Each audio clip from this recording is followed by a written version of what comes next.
Kodi Branda ija munaitulukira munaiona inachitika kumsusu wa zi president ija. Mwina ena simuna pazindikire, ena simuna isate, kapena ena mwangoiwala. Kunachitika Branda yakayankhidwe kama funso pakati pa atupele ndi Joyce Banda.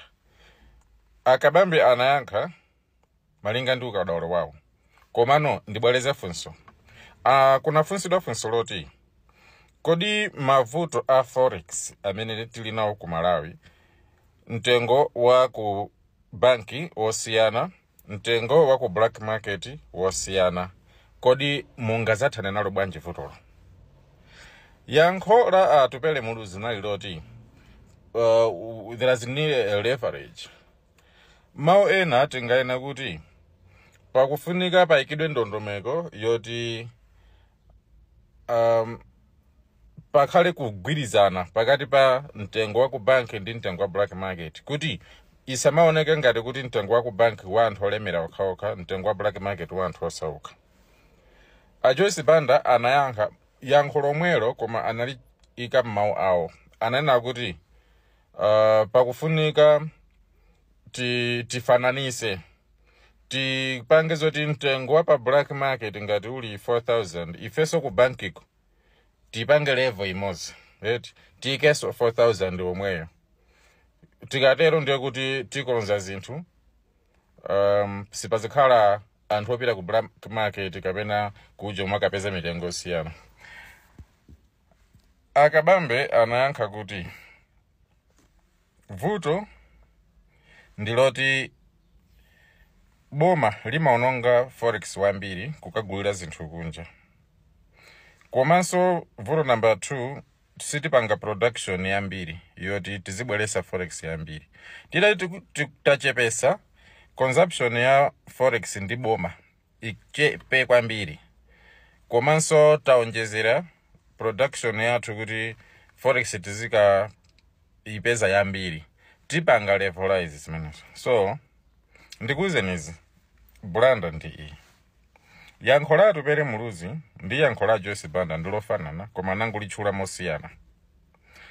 Ndikuwuzeni izi, kwa munthu amene amapanga business kapena ngozindikira akhoza kuona kuti zimene anayankha atupele muluzi ndi Joyce Banda ndizolakwika. You can't be chasing forex amount imene ili pa black market then ino aboma muipange adopt imeneyo kuti let's use that one, let's levelize that nkulakwisa. Zili chimozimozi kuti katundu wina alliance amene ali wosowa akapezeka amapezeka pa mtengo okwera. Katundu amene akupezeka wambiri anthu sakumugula amatsika mtengo. Inu mukuziwa zimenezo kuti nthawi nchifukwa chani chimanga chimadula nthawi yoti anthu akuyandikira kokazala uko kapena akuyandikira imakhala chifukwa choti nthawi yokolola chimachipa chifukwa chikupezeka chambiri. Chimozimozi tomato akamapezeka wambiri amatsika mtengo, akamba kusowa amakwera mtengo. Zili chimozimozi.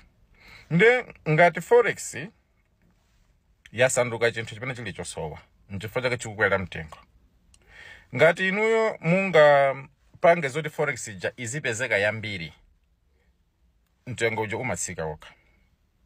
Ndi chimozimozi ku banki ngati akuisintha 1.7, ku black market 4,000 kandi 5,000, zimene anayankha akabambezi ndizolondola. Ngati boma sili kuononga kwambiri forex kugula zinthu kunja mwachisawawa, zipangisa kuti ndalama imene imapezeka ku banki ija anthu ama business aziyipeza komosavuta chifukwa boma silinaphangire nkutenga yonse. Komanso ngati muchaka chimozi mungalime zinthu kapena kupanga manufacture zinthu zambiri zoti zingabwerese forex yambiri, zithandiza kuti ku banki kuja forex ichulukeko. Aliyense amene akhoza kufuna kukasintha ndalama kuti apeze forex akagule zinthu kunja sazivutika kukhala swivini panzeri. Azingopita ku banki ndofuna forex, mufuna zingati? Ndofuna $100,000. ndifuna $50,000, ndifuna $20,000, ndifuna $10,000, azipasidwa pompo chifukwa ku banki ziliko zambiri. Kungopanga zimenezozo pa black market nsika sungakhalepo. Munthu amene amapita ku black market ukasintha amakhala kuti ku banki sakuipeza. Ndiye ngati munthu angapita ku banki mosavuta ndikayipeza, chopitira pa black market ndicha mtengo umene ungakhale wa ku banki ngati 1.7 ungapitirire omweyo, ndiye indrama ikupezeka ku banki. Ndani amene angakapita pa black market nkakagula modula ndopenga? Sizingachitike. Tungofunika production ambiri obwelesa forex ambiri, komanso aboma asaphangire kumatenga forex icho. Grease ntchito wisely kuti izipezeka ku banki kucho. Njira imene yoyo ndiye kuti tathana ndi chani mavuto a forex. Pano pa forex imadula chifukwa choti ndi chinthu chosowa. Monga commodity ya mtundu uliwonse umene mungagule. Ngati iliyoto ikusowa basi zosalera zake zimenezozo. So yankho latu pere muluzi loti apanga leverage apanga channel silinalira chindunji. In other way analibe solution yompeka ya chindunji. A Joyce Banda ndi yankho lola kuika. Kunena kuti mupange level ifanane ya pa black market ya ku bank. Vuto ndili abale anga. Ngati munga ipange ndrama chokhala yofanana ya ku banki ndi ya pa black market. Yose khali pa 4,000. Ndiye inuyo mupite ku bank osakaipeza.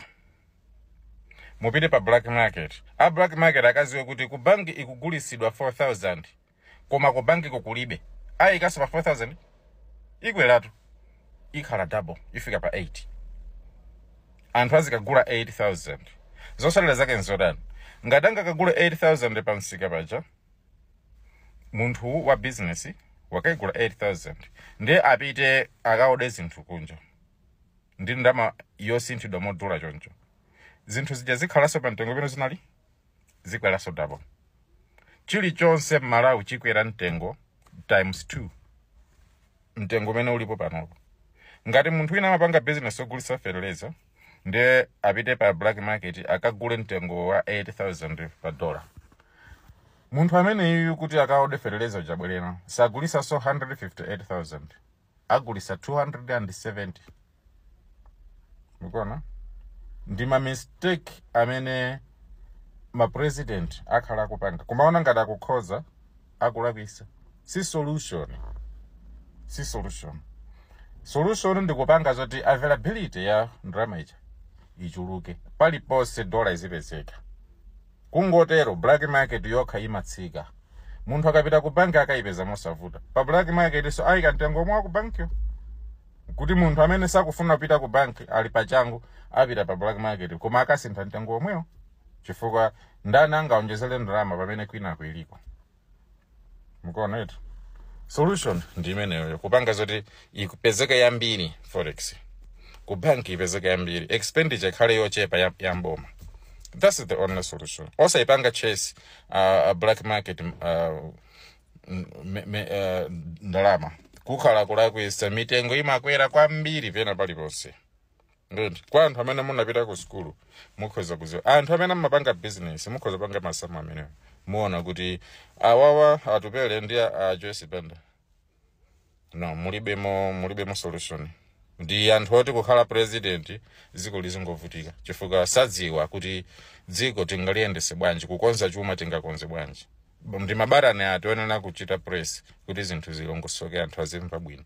Ndi musayiwale ndi a Joyce Banda omwewo anaona ngati kugwesa mtengo ndalama ndi 45% ndikuthandiza. Chinasalira ndiya chimanga chomwe chimagulisidwa 2,500 pa thumba la 50 kg chinafika 10,000.